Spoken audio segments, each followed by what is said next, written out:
Salut à tous, c'est Gladys, j'espère que vous allez bien. Aujourd'hui, je vous retrouve dans une nouvelle vidéo pour faire mon bilan lecture du mois de janvier. Et ça a été un mois très riche en lecture. Et franchement, je suis trop contente parce que mon mois de janvier commence super bien. Et pas seulement d'un point de vue lecture, où j'ai fait d'excellentes lectures, des coups de cœur même, et où j'ai quand même lu 13 livres et j'en ai 2 en cours, donc on est presque à 15 livres sur un mois, ce qui fait un livre tous les 2 jours, ce qui est énorme. Sachant qu'habituellement, je suis plutôt à 10 livres par mois, donc un livre tous les 3 jours. Et franchement, ce mois de janvier était trop chouette. C'est un mois qui m'a énormément plu puisqu'il m'a permis de me ressourcer de fou. C'est simple, on avait 2 semaines de vacances prévues en janvier avec mon chéri et en fait il a eu le Covid juste avant. Du coup on a eu 3 semaines de vacances, 3 semaines tous les deux. C'était trop cool dans le sens où ça m'a permis de beaucoup me ressourcer et de commencer l'année vraiment sur de bonnes bases. Et voilà, les attaques pour tout le reste de l'année, donc ça c'est trop chouette. Puis d'un point de vue professionnel aussi, il y a beaucoup de choses qui ont évolué en janvier et c'est cool parce que j'avais le sentiment de stagner depuis un moment. J'ai enfin lancé mon site internet pour ma boutique en ligne et je ne suis plus sur Etsy. Oui, c'est trop bien, c'était une envie que j'avais en fait depuis que j'ai lancé ma boutique. J'avais envie d'avoir mon propre site, ma propre identité visuelle. Et au-delà de ça, j'avais aussi envie d'avoir quelque chose qui me permettait d'avoir un peu moins de frais parce qu'il y a beaucoup de frais sur Etsy. Vraiment, l'intérêt d'Etsy, c'est que si vous vendez pas, vous ne payez rien, mais vous payez un pourcentage en fait de ce que vous vendez. Donc à partir du moment où vous vendez bien, eh bien vous payez énormément. Et en fait, je me suis rendu compte que ces derniers mois, je payais en frais Etsy l'équivalent de 6 mois au moins de ce que je pourrais payer ailleurs. Du coup, j'ai enfin créé mon site internet. Je vous invite à aller le découvrir si ce n'est pas déjà fait. Du coup, vous avez le lien dans la description, bien évidemment. Et puis, d'un point de vue professionnel, par rapport à ma préparation du concours pour devenir professeur des écoles, ça a un petit peu évolué, mais pas trop, dans le sens où j'ai enfin réussi à me remotiver parce que ça faisait quelque temps que je n'étais plus aussi motivée, où j'avais un sentiment aussi que je me préparais pas comme il le fallait, ou voilà, j'avais un peu peur de finalement m'éloigner de l'enseignement parce que quand on révise le concours, finalement on apprend beaucoup.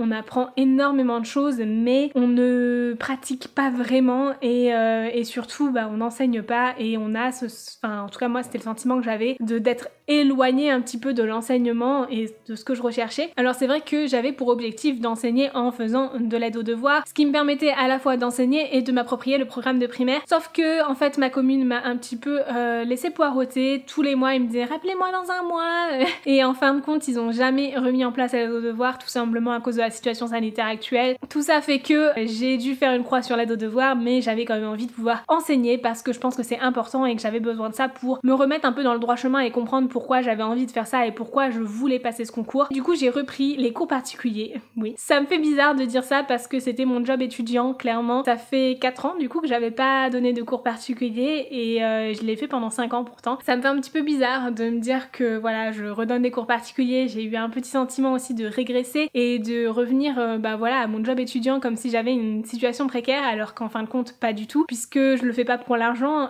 Si vous le savez, enfin peut-être pas, en fait je suis au chômage, donc en fait même les revenus de ma boutique, c'est juste, enfin je le fais pour le plaisir parce qu'en fin de compte tous mes revenus de la boutique sont déduits de mon chômage, donc voilà, ça me rapporte pas d'argent en plus et du coup c'était pas tant pour l'argent que je le faisais, c'était vraiment pour pouvoir enseigner plus et je suis trop contente parce que du coup j'ai trouvé une élève à côté de chez moi qui est en seconde et à qui j'enseigne des maths et de la physique-chimie. C'est les matières dans lesquelles je suis le plus à l'aise et du coup forcément bah c'est trop cool parce que ça me conforte vraiment dans cette idée de vouloir enseigner, c'est trop cool. J'avais envie de vous partager avec vous, je sais que vous en moquez probablement, que ça vous intéresse pas spécialement, mais je pense que c'est aussi en quelque sorte ce que j'essaye de partager globalement sur les réseaux sociaux, c'est-à-dire plein de bonnes choses, des bonnes ondes, parce que je pense que le positif attire le positif et même si bah quand ça va pas, on a tendance à se morfondre dans ce qui va pas, c'est important aussi de voir que bah des fois ça peut bien aller. Donc c'est trop cool, je suis trop contente que cette année commence aussi bien, j'espère que la suite sera tout aussi belle. Cet aparté était un petit peu long, je vous rassure, je pense pas en faire à chaque bilan lecture parce que franchement voilà. Mais je me dis que c'est le genre de choses que j'aimerais partager avec vous dans des vlogs, mais je ne fais jamais de vlogs parce que je déteste filmer et monter des vlogs. Enfin les monter encore ça va, mais les filmer, oh mon dieu, je déteste ça. J'ai l'impression de me mettre en scène et c'est pas du tout ce que je recherche. Vraiment maintenant, m'asseoir sur mon fauteuil de lecture et discuter avec vous devant mon téléphone, ça me plaît beaucoup plus. J'ai plus l'impression qu'on a un échange en direct, enfin genre c'est comme si vous étiez assis sur mon canapé en face de moi et qu'on discutait, mais bon avec un petit temps de décalage avant que je vois vos réponses. Bref, c'est ce qui me plaît beaucoup plus. Du coup, je ne fais pas de vlog sur cette chaîne, c'est quelque chose que j'ai essayé en 2021 et je suis pas sûre de réitérer l'expérience en 2022, sauf si j'ai vraiment des choses bien particulières à vous présenter et à partager avec vous, mais de temps en temps un petit aparté en face cam, pourquoi pas, parce que des fois j'ai quand même envie d'échanger avec vous. Bref, on va commencer tout de suite avec les lectures. J'ai essayé de les classer par genre comme toujours. On va commencer tout de suite avec la romance. Alors, le premier livre que j'ai à vous présenter est une histoire qui ne m'a pas vraiment conquise. Il s'agit de Camping Dating Wedding de Roxane Lorenz. C'est une histoire dans laquelle on va suivre une jeune femme qui s'apprête à se marier et qui du coup part pour son enterrement de vie de jeune fille dans un voyage en Bretagne avec ses meilleurs amis. Sauf que ses meilleurs amis ne sont pas trop pour son mariage là, puisqu'elle considère que son fiancé est toxique pour elle et vont tout faire pour que ce mariage n'ait pas lieu et ouvrir les yeux à leur ami. C'est un livre qui ne m'a pas conquise. J'ai pas réussi à m'attacher au personnage, j'ai trouvé qu'ils étaient très stéréotypés. Malgré tout, j'ai quand même bien aimé le fait qu'on ait une alternance de points de vue, non pas à chaque chapitre, mais plus par partie du roman qui sont chacune d'un point de vue d'une des protagonistes. Franchement, ça, je l'ai trouvé super chouette, mais voilà, il manquait quelque chose et j'ai pas forcément été captivée par cette intrigue non plus. J'avais le sentiment que c'était pas forcément des très bonnes amies, puisque même si elles essayent d'ouvrir les yeux à leur meilleure amie, d'un autre côté, elles sont toutes à l'enterrement d'une jeune fille, mais en train d'essayer de se trouver un mec à côté. Donc voilà, c'était pas trop ce que je recherchais, ce que j'attendais non plus à cette période de l'année. On va passer à autre chose parce que commencer une vidéo par une lecture négative, c'est pas forcément la meilleure chose à faire. En termes de romance, j'ai également lu A Sign of Affection, le tome 4 de Sumori Shita, qui est un manga que j'affectionne tout particulièrement. J'adore ce manga, pour moi c'est vraiment des lectures doudou. À chaque fois qu'il y a un tome qui sort, je le lis tout de suite. Je ne peux que vous recommander ces mangas si jamais ça vous intéresse. Ici on y suit Yuki qui est sourde et malentendante depuis la naissance et qui va rencontrer Itsumi qui lui voyage beaucoup, connaît beaucoup de langues, etc. mais il ne connaît pas la langue des signes japonaise. Du coup il va être très intrigué par Yuki, attiré par elle et va commencer à apprendre la langue des signes à ses côtés et eux deux vont se rapprocher et va naître entre eux une histoire d'amour toute douce, toute mignonne, juste adorable. J'adore suivre ces personnages. J'ai toujours le sentiment qu'il ne se passe pas grand chose dans ces tomes parce qu'ils sont très courts et pourtant à chaque fois je retourne vers ces lectures mais les yeux fermés. Franchement j'adore, je passe toujours une petite demi-heure de bonheur à lire ces mangas et voilà, c'est qu'un pur plaisir. Je peux que vous recommander cette saga si vous cherchez quelque chose vraiment pas prise de tête mais juste tout doux, tout mignon, adorable et franchement ces personnages sont juste parfait. J'ai également lu en janvier Les fleurs bleues n'ont pas d'épines de Nina Lan, qui est une lecture que j'ai vraiment adorée. J'ai passé un très bon moment à lire ce livre et contre toute attente, vraiment c'était une excellente lecture. Ici on y suit Kat qui quitte la France pour emménager à New York. Elle vit vraiment sa meilleure vie, c'est-à-dire qu'elle a été embauchée dans la meilleure maison d'édition du monde, elle a son petit appart et tout, enfin elle vit sa vie tranquille, tout se passe trop bien, ses collègues sont géniaux, elle craque même pour l'un d'entre eux et également pour son boss, enfin bref tout le monde est craquant, tout le monde est adorable autour d'elle, c'est juste parfait. Jusqu'au jour où elle se rend compte qu'il y a des problèmes d'agression sexuelle dans son entreprise et elle est témoin de ça et du coup elle va tout faire pour essayer de dénoncer ça et voilà, faire valoir les droits féminins de cette personne qui est concernée. Bref, c'est une histoire qui est à la fois trop douce, touchante, adorable et qui en même temps va parler de sujets profonds. Vraiment j'ai passé un super bon moment de lecture. Pour moi le bémol de cette histoire c'est que Kate attire tous les mecs sur son passage et ça manque un petit peu de réalisme pour le coup, mais c'est une protagoniste qui est vraiment super chouette pour une romance contemporaine. Franchement elle est quand même hyper forte, hyper déterminée. J'ai adoré cette lecture et je ne peux que vous la recommander si vous avez envie de passer un bon moment de lecture tout en sachant voilà que Kate attire beaucoup les hommes sur son passage et voilà que voilà ça manque de réalisme sur ce point là mais vraiment c'est trop chouette. Ensuite j'ai lu le premier tome de 1x3 de Axel Auclair. En fait je vous dis ensuite mais techniquement je l'ai lu avant Les fleurs bleues n'ont pas d'épines mais voilà c'est plus ensuite le livre qui arrive ensuite. Alors j'ai lu 1x3 le premier tome donc de Axel Auclair publié chez Hugo New Roman. Ça a été une lecture un peu mitigée, vraiment. J'ai bien aimé certains points et puis d'autres pas du tout. Ici on y suit Neil qui a passé 3 ans en France loin de sa famille et qui retourne auprès de ses frères après toutes ces années de séparation et donc ils vont faire une coloc ensemble, ils vont se retrouver, bref ils ont une relation hyper fusionnelle, ce sont des triplés, enfin vraiment genre jamais vu ça, enfin je veux dire oui ils peuvent être fusionnels mais là c'était un point voilà. Et puis en fait Neil va essayer de trouver ses marques en fait finalement aux côtés de ses frères, leur faire comprendre comprendre qu'elle a vachement évolué aussi, qu'elle est devenue une femme entre temps et voilà qu'elle a ses propres droits, voilà, tout ça. Sauf que ses frères sont hyper protecteurs, surprotecteurs, vraiment beaucoup trop. Et d'un autre côté, Enna il est super attiré par leur meilleure amie et du coup ça va être très compliqué voilà, de se rapprocher de Wade tout en ayant ses frères super protecteurs sur le dos. Il y a des points que j'ai bien aimés dans cette histoire, franchement j'ai trouvé que c'était chouette, j'ai passé un bon moment de lecture, ça se lisait vite et tout, mais il y a d'autres choses qui m'ont fait lever les yeux au ciel. Je peux pas trop vous le dire parce que sinon je risque de vous spoiler, mais il y avait des moments, c'était vraiment un peu cocasse et enfin, je comprenais pas pourquoi. Et puis d'un autre côté, en fait, c'est vraiment la condition de la femme qui m'a dérangée dans cette histoire, puisque vraiment les hommes de ce roman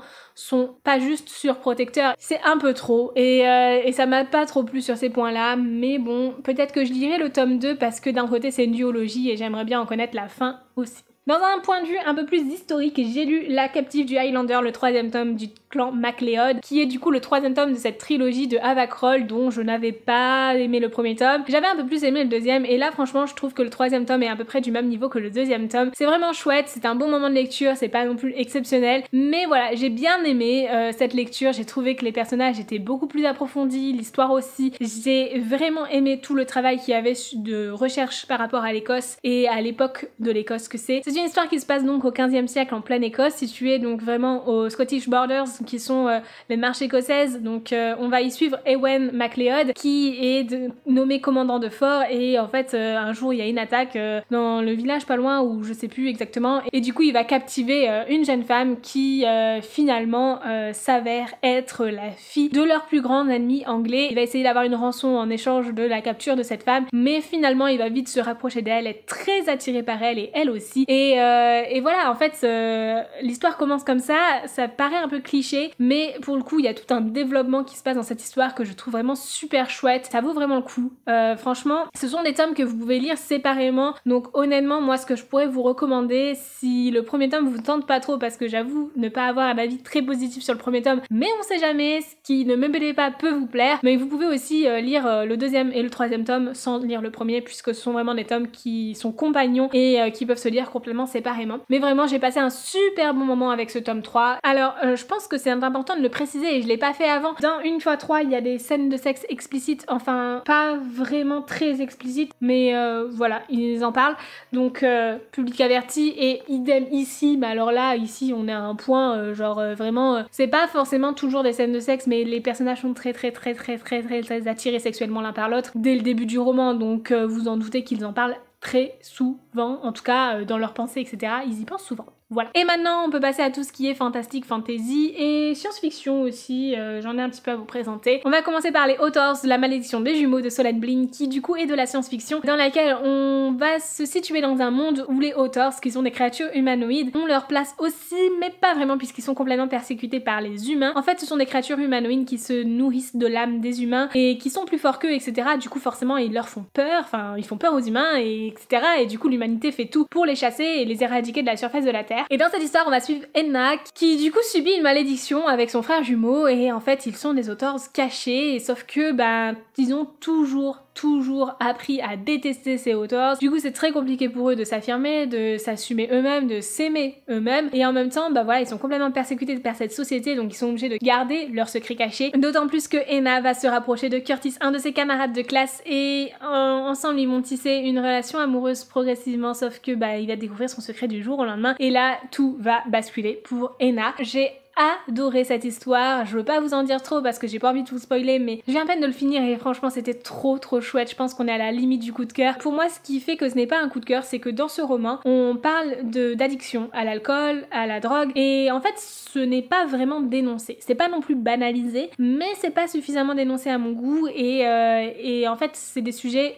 auquel je suis très sensible, et du coup forcément ça me touche beaucoup, c'est des choses que j'en remarque vraiment dans les romans, et pour le coup c'est ce qui fait que ce livre n'est pas un coup de cœur, même si franchement j'ai été captivée par ma lecture du début à la fin. C'était vraiment trop chouette et je vous recommande vivement de découvrir cette histoire, d'autant plus que le tome 2 sort le 10 février en format papier et qu'il est déjà disponible en e-book si jamais ça vous intéresse. En janvier, j'ai également lu Le Dernier Né de Noémie Bourgois, qui est une lecture que j'ai adorée, toujours dans ce thème science-fiction, mais cette fois-ci plus du côté dystopique. C'est une histoire histoire qui se situe dans un futur proche du nôtre où toute la population est devenue stérile et le seul moyen d'avoir des enfants est de les adopter auprès de la prolificité. La prolificité, c'est une institution qui exploite des jeunes femmes pour, en tant que mères porteuses en fait, tout simplement. Et en fait, elles sont sélectionnées sur certains critères pour pouvoir produire l'enfant qui aura la meilleure note du monde, l'enfant le plus parfait. Forcément, ça pose des soucis éthiques et certaines personnes vont se rebeller face à cette société et à ce fonctionnement. Et franchement, j'ai adoré ce roman, c'était vraiment super chouette, je vous le recommande vivement. C'est une réalité qui fait froid dans le dos, vraiment, mais qui en même temps est tellement bien décrite, enfin franchement j'ai passé un excellent moment et tout ce que j'aurais aimé c'est en avoir un petit peu plus encore, en savoir un peu plus sur le devenir de cette société et tout ça, et du coup j'ai trouvé que la fin n'était pas assez aboutie à mon goût pour que ce soit un coup de cœur, et franchement je chipote vraiment parce que c'était une excellente lecture à la limite du coup de cœur avec une note de 4,5 sur 5. On passe maintenant à tout ce qui est fantasy et fantastique, j'avoue j'ai un petit peu mélangé les deux mais c'est pas trop grave. Pour ce qui est du fantastique, j'ai lu Easy Love Fallen World, le premier tome Cendre de Mary Matthews, qui a été une lecture un petit peu mitigée, voilà, j'ai trouvé que c'était pas du tout assez approfondi à mon goût, c'était chouette mais il en manquait beaucoup, et tout simplement parce qu'ici on y suit Deva qui depuis toujours chasse les démons, enfin depuis toujours, pas tout à fait, mais elle a perdu la mémoire et du coup elle essaie de comprendre aussi d'où vient cette amnésie qu'elle a, jusqu'au jour où un ange va descendre sur Terre et l'assigner à une mission bien particulière, et du coup Deva va se donner à fond dans cette mission en espérant pouvoir débloquer certaines clés de son passé et essayer de comprendre certaines choses qui auraient pu lui arriver avant. Bref, c'était chouette mais c'était pas suffisant à mon sens, tout simplement parce que j'ai lu d'autres livres sur la thématique ange-démon en janvier qui étaient de gros coups de cœur, je vous les présente juste après. En effet, dans cette thématique ange-démon, j'ai lu La Marque des Anges, Fille des Chimères, donc le premier tome de Laini Taylor, et franchement c'était trop chouette. Ici on y suit Karou qui vit à Prague et qui travaille pour une chimère en fait. Elle doit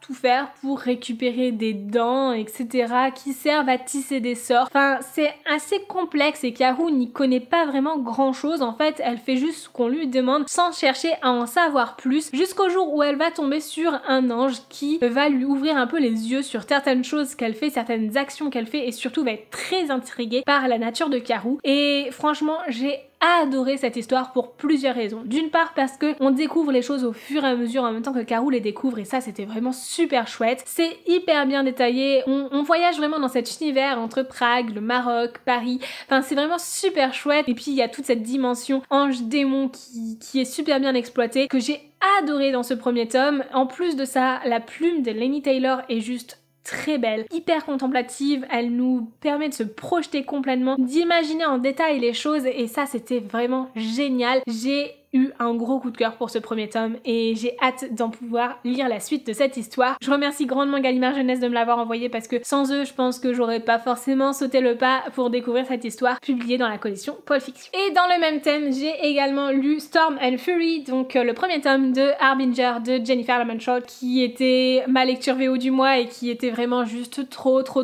bien. Un gros coup de cœur encore une fois. Franchement, je m'attendais pas à aimer autant ce livre. J'avais adoré The Dark Elements, d'ailleurs. Si vous posez la question, Harbinger, c'est le spin-off de The Dark Elements, donc il vaut mieux lire The Dark Elements avant. Même si vous pouvez lire les deux séparément, c'est quand même mieux de lire d'abord The Dark Elements si jamais vous en avez l'envie, parce que sinon vous allez tout vous spoiler et lire dans le désordre va pas trop vous aider. Storm and Fury, c'est vraiment une histoire que j'ai adorée, dans laquelle on suit Trinity, qui est une protagoniste juste géniale. Elle est à la fois forte et fragile sur certains points, elle est super badass, pleine de mordants, de piquants, enfin je l'adore. Je me suis vraiment attachée à ce personnage et vraiment c'est, je pense, la meilleure protagoniste que JLA a pu nous écrire à ce jour. Je l'ai adorée, je sais que c'est pas le cas de tout le monde, mais moi je l'ai vraiment adorée. Elle va vivre une histoire d'amour avec un protagoniste dont je tairai le nom parce que sinon je vais vous spoiler The Dark Elements, mais vraiment c'est super chouette, j'adore ce livre où on y suit des anges, des démons, des gargouilles, enfin plein de créatures de ce type-là. On va suivre Trinity qui est atteinte d'une cécité partielle et qui du coup lui permet d'avoir des pouvoirs bien particuliers, assez exceptionnels. Mais voilà, à défaut du coup elle perd la vue progressivement et ça c'est très embêtant pour elle aussi. J'ai juste adoré cette histoire, je peux pas tellement vous en dire plus parce que j'ai trop peur de vous spoiler. Sachez que je vous ai écrit un avis sur ce livre où j'ai fait attention de ne pas spoiler justement. Vous pouvez le retrouver sur Instagram si jamais ça vous intéresse. Mais j'ai qu'une hâte, c'est de lire la suite. Et d'ailleurs, pour ceux qui lisent qu'en français, ce livre-là sera traduit le 20 juin chez J'ai lu. Je vous présente ensuite Les Plaines du Vent de Lucille Chaponnet, qui est une fantaisie orientale cette fois-ci, que j'ai adorée. Et avant de vous présenter cette histoire, je voulais faire une petite aparté, puisqu'en fait, comme vous le voyez sur ma couverture, elle a du vernis sélectif. Si vous voulez cette couverture-là exactement, il faudra commander ce livre sur le site de Lucille. Sinon, vous pouvez l'avoir avec une couverture entièrement brillante sur le site d'Amazon. Si jamais ça vous intéresse, voilà. Dans cette histoire, on y suit Vania qui vit dans les plaines du vent et elle est apprentie chasseuse, donc jusqu'à devenir chasseuse. Et en fait, le but ici est de chasser des Afas, qui sont des créatures, des chevaux magiques en fait, qui sont utilisés pour créer les cités d'État, donc qui sont ces cités sous le dôme, qui sont des cités bien particulières et c'est le seul endroit où la population réussit vraiment à se développer, c'est au détriment justement de l'exploitation des Afas. Et j'ai adoré cette histoire tout simplement parce qu'on va y parler d'exploitation animale et voilà, il y a tout un côté éthique qui rentre en compte, qui est vraiment super chouette. On y parle également d'abus de pouvoir et c'est super bien fait. Enfin, j'ai adoré la manière dont tout est amené dans cette histoire. Vraiment, je me suis bien attachée au personnage de Vania, même si j'ai trouvé voilà qu'il y avait des protagonistes qui étaient un petit peu stéréotypés, qu'il y avait quelques clichés. J'ai passé un excellent moment à lire ce livre et je vous le recommande très vivement. Ensuite, toujours en fantasy, j'ai lu La prophétie de la comète, le tome 1, L'ascension de William Ward. C'est une histoire dans laquelle on va retrouver plusieurs espèces, des nains, des elfes, des humains entre autres, et la paix entre eux est vraiment très fragile et à deux doigts de basculer d'une seconde à l'autre. En particulier lorsque le prince Darius se retrouve du jour au lendemain à devoir être couronné parce qu'en fait son père est décédé et vraiment là tout le monde n'attend qu'un faux pas de lui. Franchement, j'ai bien aimé cette histoire sur certains points, mais ça a été très long, très dense et très complexe à lire. J'ai eu beaucoup de mal à me plonger dans cette histoire, je l'ai sûrement pas lu au meilleur moment, mais j'ai trouvé qu'il y avait de très belles descriptions dans l'histoire, les combats en particulier étaient super bien décrits. Le problème selon moi, c'est qu'il y a une romance qui passe vraiment inaperçue et qui est trop en mode coup de foudre selon moi, à laquelle j'ai pas du tout réussi à m'attacher. J'ai d'ailleurs eu beaucoup de mal à m'attacher au personnage de Darius, je pense que je suis vraiment restée à distance de ce personnage et surtout j'ai pas été captivée par sa destinée. Malheureusement c'est pas une lecture qui l'a fait pour moi, mais peut-être qu'à un autre moment je l'aurais un peu plus aimé que ça.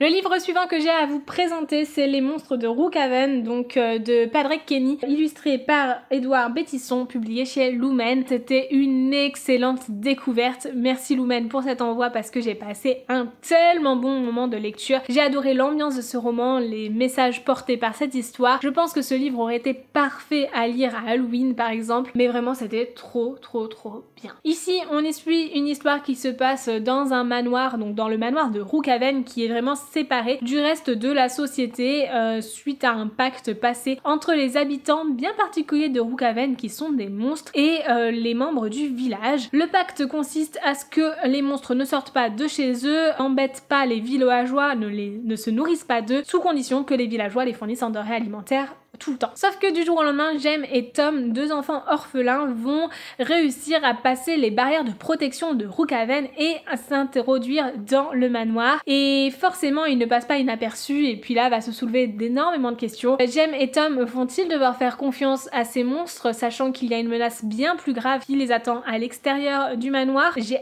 adoré toutes ces thématiques qui sont abordées et le fait que Padraig Kenny nous montre que finalement, être un monstre, c'est pas forcément être méchant. C'est plein de bienveillance, plein de tolérance aussi. Vraiment, c'était trop chouette et c'est une histoire jeunesse que je vous recommande vivement si jamais c'est une thématique qui vous intéresse. Et pour finir cette vidéo, comme c'est souvent le cas dans mes bilans lecture, je filme cette vidéo au moment où il me reste encore des lectures en cours que je finirai en février pour le coup. La première d'entre elles, c'est Covette, le tome 3 de la saga Crave ou Assoiffé en français de Tracy Wolff. Franchement, je suis trop contente de lire ce tome 3. J'aime énormément cette histoire. J'ai eu un gros coup de cœur pour les deux premiers tomes. Je pense pas que j'aurai un coup de cœur pour ce tome 3. En tout cas, pour le moment, j'en ai lu un tiers à peu près et je ne pense pas que ce sera un coup de cœur, mais vraiment, c'est super chouette. C'est décalé, c'est plein d'humour et c'est à prendre vraiment au second degré. Je passe un excellent moment en lecture et j'ai toujours ce sentiment que ce livre en fait me replonge toujours dans mes années adolescentes où je lisais Twilight. Ça s'en rapproche un petit peu dans le sens où il y a beaucoup de clins d'œil dans cette histoire, mais en même temps ça s'en éloigne beaucoup sur certains autres aspects. J'adore cette histoire, je l'adore, c'est plein d'humour aussi et c'est trop chouette,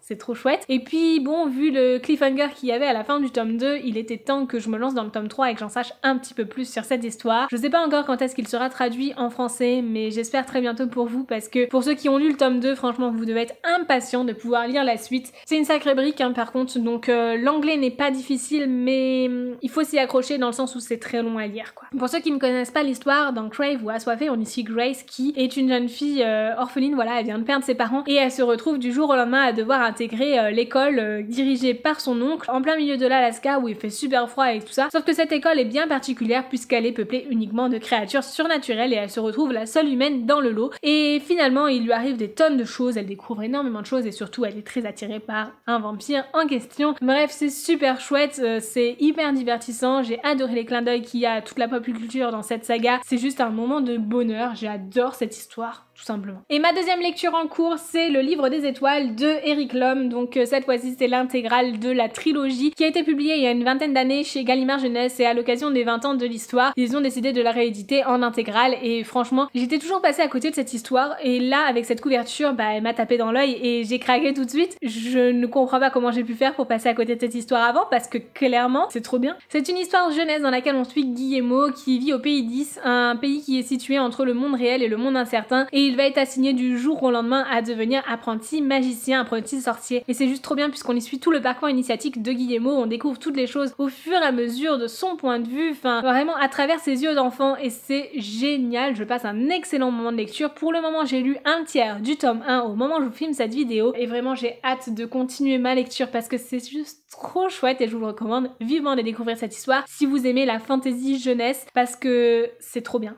c'est trop bien. Voilà, c'est tout pour ce bilan lecture, j'espère sincèrement que cette vidéo vous aura plu, vous aura permis de découvrir certains de ces romans. Si c'est le cas, dites-le moi en commentaire et dites-moi bien évidemment quels sont vos coups de cœur de ce mois de janvier. Et sur ce, je vous fais de très gros bisous et je vous dis à très bientôt dans une nouvelle vidéo. Ciao!